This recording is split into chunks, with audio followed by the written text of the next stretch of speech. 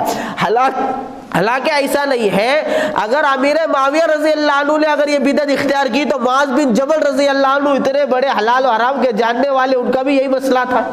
تو انصاف کا تقاضا تو یہ تھا کہ نعوذ باللہ اگر امیر معاویہ نے بدعت اختیار کی تو معاذ بن جبل نے بھی اختیار کی، لیکن انہوں نے معاذ بن جبل پہ کوئی اعتراض نہیں کیا، کوئی الزام نہیں لگایا۔ اور تابعین کے اندر حسن بصری رحمۃ اللہ علیہ جیسے جلیل القدر تابعی اور سعید ابن المسیب جیسے جلیل القدر تابعی اور محمد بن حنفیہ جیسے اور مسروق جیسے بڑے بڑے تابعی نے بھی جو ہے یہ مسئلہ اختیار کیا، لیکن ان کے اوپر الزام نہیں لگا۔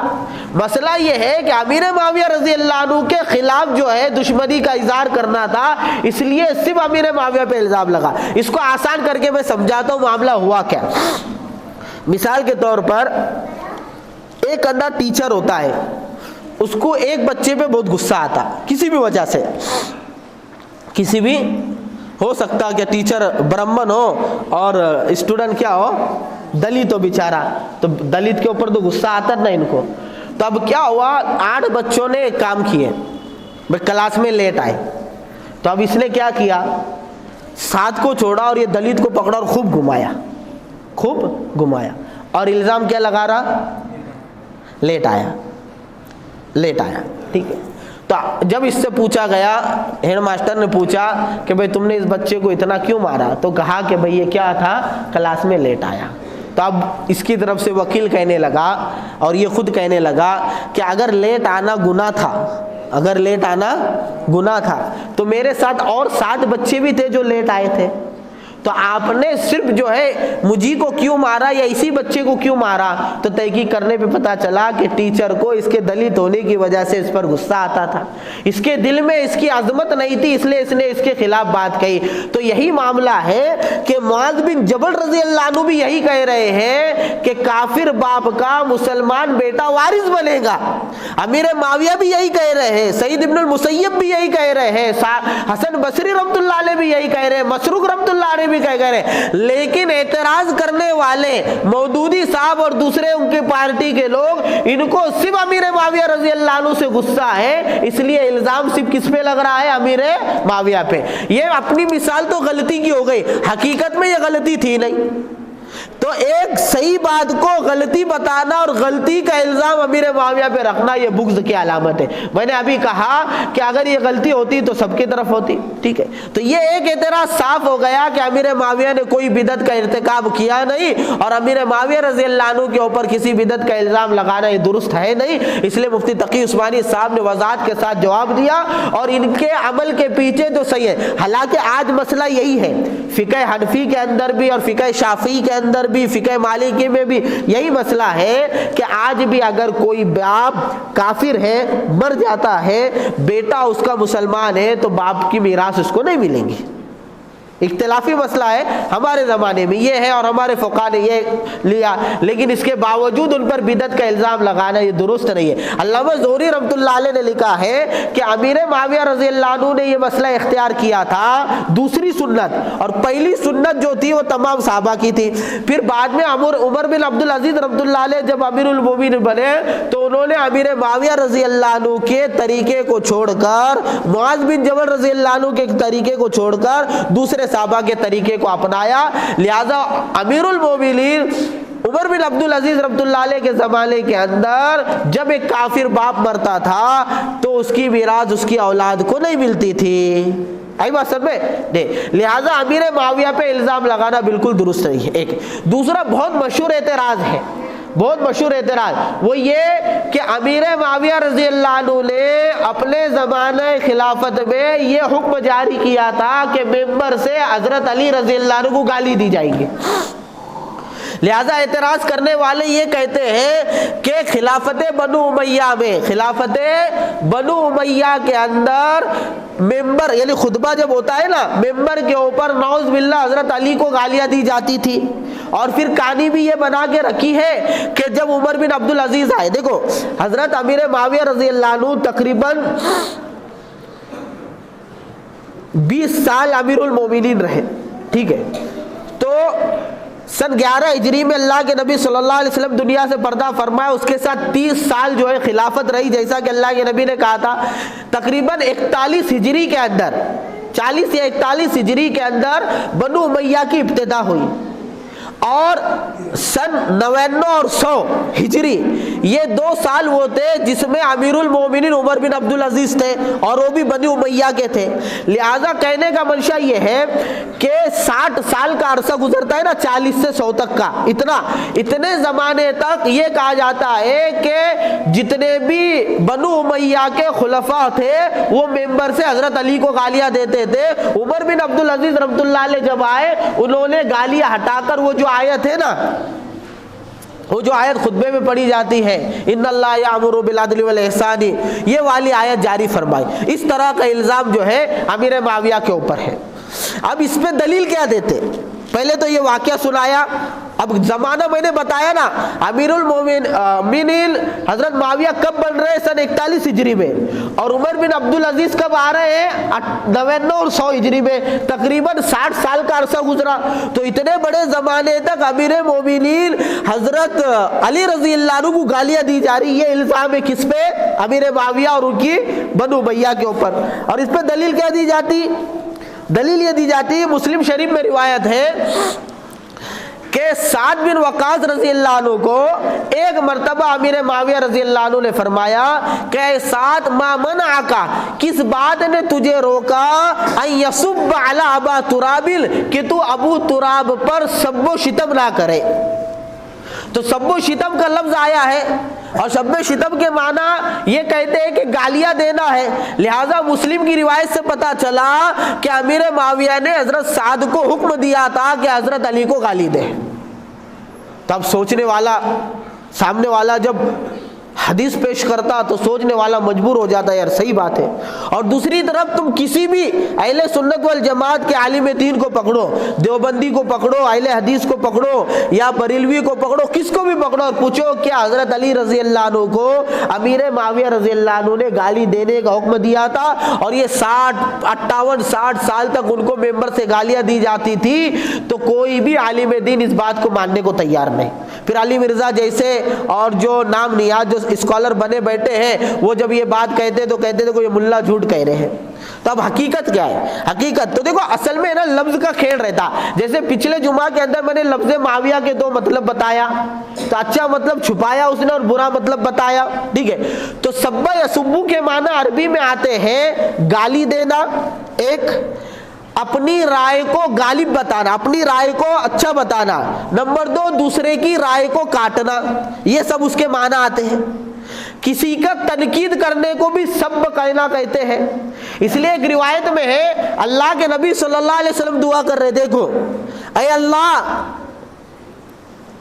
جس کسی بھی مسلمان کو اسبہ میں نے سب و شتم کیا ہو، اس کو تو اس کے نام اعمال میں اجر کی شکل عطا فرما۔ یعنی اگر میں نے کسی زمانے میں کسی مومن بندے کو سب و شتم کیا ہو تو میرا یہ سب و شتم کرنا اس کے لیے اجر کا ذریعہ بن جائے۔ یہ اللہ کے نبی دعا کر رہے ہیں، اور دعا کے اندر لفظ استعمال کر رہے ہیں سب کا۔ تو اگر سب کے معنی نعوذ باللہ گالی دینے ہی کے ہیں، تو کیا آپ اس حدیث کا یہ ترجمہ کرو گے کہ نعوذ باللہ اللہ کے نبی یہ کہہ رہے کہ میں نے جس مسلمان کو گالی دی ہے، کہ نبی کی شان ہے کہ نبی کسی کو گالی دے گا؟ نہیں۔ ظاہر سی بات ہے سب کے معنی یہاں پر تنقید کرنے کے، اپنی رائے کو غالب بتانے کے۔ اور چونکہ امیر معاویہ رضی اللہ عنہ میں اور علی رضی اللہ عنہ میں ایک مسئلے کو لے کر اختلاف ہو گیا تھا، امیر معاویہ اپنی رائے کو زیادہ صحیح سمجھتے تھے، اور جو ہے حضرت علی رضی اللہ عنہ کی رائے کو کمزور سمجھتے تھے، اور حضرت علی اپنی رائے کو زیادہ مناسب سمجھتے تھے، اور حضرت امیر معاویہ رضی اللہ عنہ کی رائے کو دوسرا نمبر دیتے تھے. تو امیر معاویہ رضی اللہ عنہ کا سعد رضی اللہ عنہ کو یہ کہنا کہ تجھے کس چیز نے منع کیا کہ تو حضرت علی پہ شب و ستم کرے، اس کا مطلب یہ ہے کہ تو کیوں نہیں ہماری رائے کو غالب اور علی کی رائے کو مغلوب بتاتا ہے، ہماری رائے کو جو ہے احسن اچھا اور علی کی رائے کو 2 نمبر کا بتاتا ہے، یعنی اس کا درجہ ہماری رائے کے سامنے کچھ نہیں ہے، یہ کیوں نہیں بتاتے؟ ظاہر سی بات ہے یہ کہنا کوئی گالم گلوچ کرنے کا حکم دینا نہیں ہے. اگر گالی گلوچ دینا اس سے مراد ہوتا تو یقیناً یقیناً یقیناً حضرت امیر معاویہ رضی اللہ عنہ کی مخالفت اسی زمانے میں ہوتی، اسی زمانے میں ہوتی. دوسری بات، صحابہ کے تعلق سے قرآن کہتا ہے کہ صحابہ فسق و فجور سے اللہ نے ان کو پاک کر دیا ہے. اللہ کے نبی نے فرمایا کہ مومن کو گالی دینا فسق و فجور ہے، قتل المومن کفر، کہ مسلمان کو قتل کرنا کفر ہے. وہ سباب المومن فسق، اور مومن کو گالی دینا جو ہے یہ فسق و فجور ہے، کبیرہ گناہ ہے. اور قرآن یہ کہتا ہے کہ صحابہ سے اللہ نے فسق و فجور کو دور کر دیا، لہذا صحابی ہوتے ہوئے کبھی جو ہے گالی دے نہیں سکتے، گالی دے نہیں سکتے. ٹھیک ہے. اب یہ اعتراض کرنے والوں کو پوچھو کہ کن الفاظ کے اندر حضرت امیر معاویہ کے زمانے میں حضرت علی کو گالی دی جاتی تھی، وہ گالی کے الفاظ بتاؤ. تو بولے کوئی الفاظ منقول نہیں ہے. اب میں آپ سے ایک سوال پوچھتا، آج اللہ کے نبی صلی اللہ علیہ وسلم کے زمانے کو گزرے ہوئے 1500 سال کے قریب ہو گئے، 1450 سال ہو گئے. آج کے زمانے کے اندر اگر کوئی مقرر کرسی پہ بیٹھ کے نعوذ باللہ داماد رسول حضرت علی مرتضیٰ رضی اللہ عنہ کے خلاف گالی نہ دے، ایک بات اگر بولے، برداشت کرو گے کیا؟ ہے کون ایسا بے غیرت جو اس کو برداشت کرے گا؟ ہے آج کے زمانے میں. جبکہ آج کا مسلمان وہ ہے جو کہتا ہے سال میں نماز 2، جمعہ اور عید کی نماز پڑھنے والا مسلمان، سر کے بال سے پیر کے ناخن تک سنتوں کا جنازہ نکالنے والا مسلمان. اس کو فجر یاد نہیں، اس کو ظہر یاد نہیں، اس کو حلال کی پرواہ نہیں، اس کو حرام کی، یعنی اعمال کے اعتبار سے اتنی کمزوریوں کے اندر آج مسلمان ہے. لیکن اللہ کے نبی اور ان کے گھرانے والوں سے اتنی محبت آج بھی مسلمان کے سینے میں ہے کہ آج اگر کوئی مقرر حضرت علی کے خلاف کبھی کوئی لفظ کہتا ہے تو مسلمان برداشت کرنے کو تیار نہیں. تو بتاؤ صحابہ اکرام رضی اللہ عنہم کا جو وہ زمانہ، جس زمانے کو میں نے روایت سنائی اللہ کے نبی بہترین زمانہ کہہ رہے، خیر القرون کرنی، سب سے بہترین زمانہ میرا ہے اور جو میرے بعد صحابہ کا زمانہ ہے. ایسے بہترین زمانے میں جب 100% صحابہ اور تابعی دین پہ عمل کرتے تھے، حضرت علی کے خلاف ایک بات برداشت کی جا سکتی تھی؟ تو یہ دھوکہ دینے والوں نے دھوکہ دیا ہے، امیر معاویہ کو بدنام کر لے. اور 60 سال کا عرصہ ایسا ہی ہوتا رہا. پھر تو نعوذ باللہ یہ دوسرے الفاظ میں تمام صحابہ جو اس وقت موجود تھے اور تمام تابعین جو اس وقت موجود تھے، سب کے اوپر الزام آتا ہے کہ ممبر کے اوپر کھلے عام علی مرتضیٰ رضی اللہ عنہ جو اللہ کے نبی کے داماد بھی ہے، اللہ کے نبی کے بھائی بھی ہے اور اللہ کے نبی کے بعد خلیفہ بھی ہے، اتنے بڑے مقام والے علی، ان کے خلاف ممبر پر گالیاں دی جاتی تھی. اور یہ صحابہ اور تابعین ایسے تھے نعوذ باللہ کہ ان کے ایمان میں اتنا بھی جوش نہیں تھا کہ اس برائی سے روکے.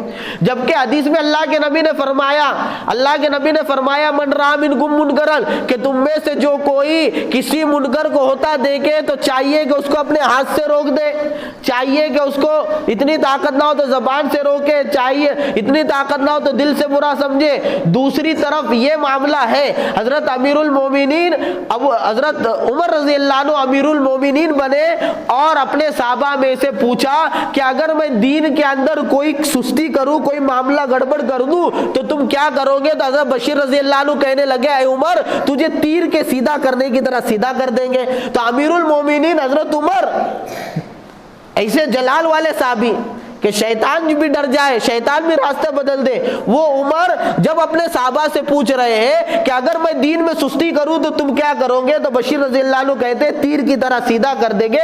ایسے جذبے والے صحابہ موجود ہوں اور علی رضی اللہ عنہ کو ممبر سے گالی دی جائے یہ عقل میں آنے والی بات ہے نہیں. تو یہ ایک دھوکہ ہے جو امت کو دھوکہ دینے کے لیے. دیکھو ایک طبقہ شیطان ایسا تیار کر لیتا ہے جو اپنی مرضی کے مطابق ساری باتیں چاہتا ہے. حضرت علی رضی اللہ عنہ نے جب حضرت امیر معاویہ سے صلح کر لی تھی، یعنی حضرت حسین رضی اللہ عنہ نے جب صلح کر لی تھی تو خوارج نے حضرت حسین کو کہا تھا کہ اس نے مسلمان کو ذلیل کر دیا. اپنی مرضی کے خلاف بات ہو گئی تو سب خلاف ہے. تو یہاں اصل میں امیر معاویہ رضی اللہ عنہ جو ہے ان سے بغض نکالنا مقصود تھا، اس لیے الزام لگایا جاتا ہے. دیکھو جو بندہ اس بات کو مانے گا وہ لا محالہ صحابہ پر ضد کرنے والا ہو جائے گا. ایک اور الزام لگایا جاتا تھا، ایسے سینکڑوں الزام ہے. ایک جو ہے مختصر ایک الزام، اس کا جواب سمجھ کے بات پوری کریں گے کہ علی مرزا نیٹ پر بیٹھ کر اپنے شاگردوں سے یہ کہتا ہے کہ کاتب وحی ہونا کوئی بولے ٹائٹل کی چیز نہیں، کوئی شرف کی چیز نہیں. نعوذ باللہ. کیوں؟ کیونکہ جب وہ امیر معاویہ کے خلاف بات کرتا ہے اور یہ کہا جاتا ہے وہ تو کاتب وحی ہے. اور میں پچھلے جمعہ میں بتایا کہ بعض مفسرین کہتے ہیں وہ آیت کریمہ جس کے اندر جو ہے برارہ کا لفظ آیا ہے اس سے کاتب وحی مراد ہے اور ایک بڑا شرف کا مقام ہے. اور پھر اس کو بات کو کمزور کرنے کے لیے کہتا ہے کہ ایک بندہ تھا وہ مرتد ہو گیا تھا اور وہ بھی کاتب وحی تھا اور اس نے بھی جو ہے سورہ بقرہ اور سورہ آل عمران سیکھی تھی. یعنی کہنے کا منشا یہ وہ کہنا چاہتا ہے امیر معاویہ کے مقام کو گھٹانے کے واسطے کہ کاتب وحی ہونا کوئی شرف کی بات نہیں ہے. اور ایک جگہ کہتا ہے کہ امیر معاویہ سے اللہ کے نبی خط لکھاتے تھے. تو اب بات کو سمجھو، کاتب وحی ہونا یہ اسلام میں بڑے مقام کی بات ہے. جیسے مسلمان ہونا ایک شرف کی بات ہے، مسلمان میں صحابی ہونا دوسرے شرف کی بات ہے، پھر صحابی میں خلیفہ ہونا، خلیفہ راشد ہونا یہ بڑے شرف کی بات ہے. اسی طرح عشرہ مبشرہ ہونا یہ الگ شرف کی بات ہے. اسی طرح اہل بیت سے ہونا یہ الگ شرف کی بات ہے. اسی طرح سابقون اولین ہونا یہ الگ شرف کی بات ہے. تو اسی طریقے سے کاتب وحی ہونا یہ بھی ایک ٹائٹل اور ایک جو ہے بڑے شرف کی بات ہے. یہ اہل سنت والجماعت کا اجماعی جو ہے عقیدہ ہے. ٹھیک ہے، لہذا حضرت امیر معاویہ رضی اللہ عنہ کو صحابیت کا مقام بھی حاصل ہے اور صحابہ میں سے جن لوگوں کو کاتب وحی ہونے کا مقام حاصل تھا امیر معاویہ کو مقام بھی حاصل ہے. اور یہ جھوٹ کہتا ہے کہ وہ خط لکھا کرتے تھے. تو ادھر قرآن یہ کہتا ہے کہ زبان رسول سے جو بات نکلتی ہے وہ وحی ہوتی ہے. وما ينطق عن الهوى ان هو الا وحی یوحى. لہذا حضرت امیر معاویہ رضی اللہ عنہ چاہے قرآن لکھے تب بھی وحی کے لکھنے والے ہیں اور چاہے اللہ کے نبی کا خط لکھے تب بھی وحی کے لکھنے والے ہیں. لہذا قرآن بھی وحی ہے اور اللہ کے نبی کے احادیث بھی وحی ہے. اللہ کے نبی کی زبان سے جو بات نکلے وہ وحی ہے. لہذا اگر خط لکھے تب بھی کاتب وحی ہے اور قرآن لکھے تب بھی کاتب وحی ہے. لہذا یہ الزام لگانا کہ کاتب وحی ہونا کوئی شرف کی بات نہیں ہے، یہ سارے صحابہ پر الزام آتا ہے جو کاتب وحی ہے. تو اب بات کو سمجھو، اگر کوئی مسلمان ہو جائے اور مسلمان ہو کے مرتد ہو جائے اور آدمی یہ کہے کہ بھائی مسلمان ہونا کون سے ٹائٹل کی بات ہے اور کون سے شرف کی بات ہے، تو نعوذ باللہ یہ بات درست ہے. اگر کوئی بندہ کاتب وحی ہونے کے باوجود مرتد ہو جائے، کاتب وہی ہونے کے بعد مرتد ہو جائے تو بھائی یہ بات کہی جائیں گی کہ بھائی اس نے مرتد ہو کر اپنا نقصان کیا، لیکن یہ بات تو نہیں کہی جائیں گی نا کہ بھائی یہ شرف کی بات نہیں تھی. اب یہ جملہ سب پکڑو علی مرزا کا کہ کاتب وحی ہونا کوئی شرف کی بات نہیں، کوئی ٹائٹل نہیں. تو نعوذ باللہ حضرت علی رضی اللہ عنہ بھی کیا تھے؟ کاتب وحی تھے. اس کے علاوہ دوسرے صحابہ بھی کاتب وحی تھے. تو کسی صحابی کو کاتب وحی ہونے کا کوئی شرف حاصل نہیں. یعنی جب آدمی بغض کے اندر آگے بڑھتا ہے تو ایسے ایسے جملے کہہ دیتا ہے، ایسے ایسے جملے کہہ دیتا ہے کہ وہ دوسرے صحابہ اور اہل بیت کے اوپر بھی آ جاتے اور اس نے ایسا ہی کیا. کاتب وحی ہونا اگر شرف نہیں ہے نعوذ باللہ تو امیر معاویہ کے ساتھ حضرت علی کے لیے بھی شرف نہیں اور دوسرے صحابہ کے لیے بھی شرف نہیں ہے. تو اس نے امیر معاویہ رضی اللہ عنہ سے دشمنی نکالنے کے لیے تمام کاتب وحی صحابہ کے اوپر الزام دھر دیا. ارے اس نے تو حضرت معاویہ رضی اللہ عنہ کے اوپر الزام لگانے کے لیے اللہ کے نبی صلی اللہ علیہ وسلم کے چچا زاد بھائی اور دوسرے صحابی عبداللہ بن زبیر کے اوپر بھی اور حضرت زبیر جو عشرہ مبشرہ ہے ان کے اوپر بھی خیانت کرنے کا الزام لگا لیا۔ اب وقت ہو گیا، آئندہ جمعہ کے اندر اور چند اعتراضات اور اس کے جواب کو سمجھیں گے۔ دیکھو اس کا مقصد کیا ہوتا ہے؟ اس کا مقصد یہ ہوتا ہے، میں بار بار کہتا ہوں کہ یہ علمی باتیں اور اختلافی چند باتیں جمعہ میں چھیڑنے کی وجہ یہ آج سوشل میڈیا کا زمانہ ہے۔ جب ہم لوگ یہ باتیں نہیں بیان کرتے بے عوام کو کیا اس کا کام ہے، تو عوام کیا غلطی سوشل میڈیا پہ انجینئر جیسے کو سنتی ہے اور پھر اس سے صحابہ کے اوپر تنقید کرنے والی بن جاتی ہے، اور ایک طبقہ یہ کہنے لگتا ہے کہ مولوی لوگوں کو کچھ معلوم ہوتا نہیں ہے، یہ تو بس جو ہے اپنے مطلب کی باتیں بتاتے ہیں اور ممبر کے اوپر الزام لگتا ہے۔ لہٰذا آج کے زمانے کے اندر ہر وہ فتنہ جو سوشل میڈیا کی سے پھیل رہا ہے اس کا دفاع کرنا اور اس کو روکنا اور اس کا رد کرنا، دفاع نہیں، اس کا رد کرنا اور اس کو روکنا ممبر سے ضروری ہو چکا ہے۔ لہٰذا یہ ساری باتیں آئندہ اپنے عقیدوں کو درست کرنے اور اعمال کو درست کرنے کے لیے بہت ضروری ہے۔ اللہ رب العزت صحابہ سے محبت نصیب فرمائے، خاص طور سے امیر معاویہ رضی اللہ عنہ سے محبت نصیب فرمائے، اور صحابہ کے خلاف، امیر معاویہ کے خلاف جتنا بھی زہر دنیا میں پھیلایا گیا ہے، اللہ ہماری اور ہماری نسلوں کی اس کے حفاظت فرمائے۔ وآخر دعوانا الحمدللہ رب العالمین۔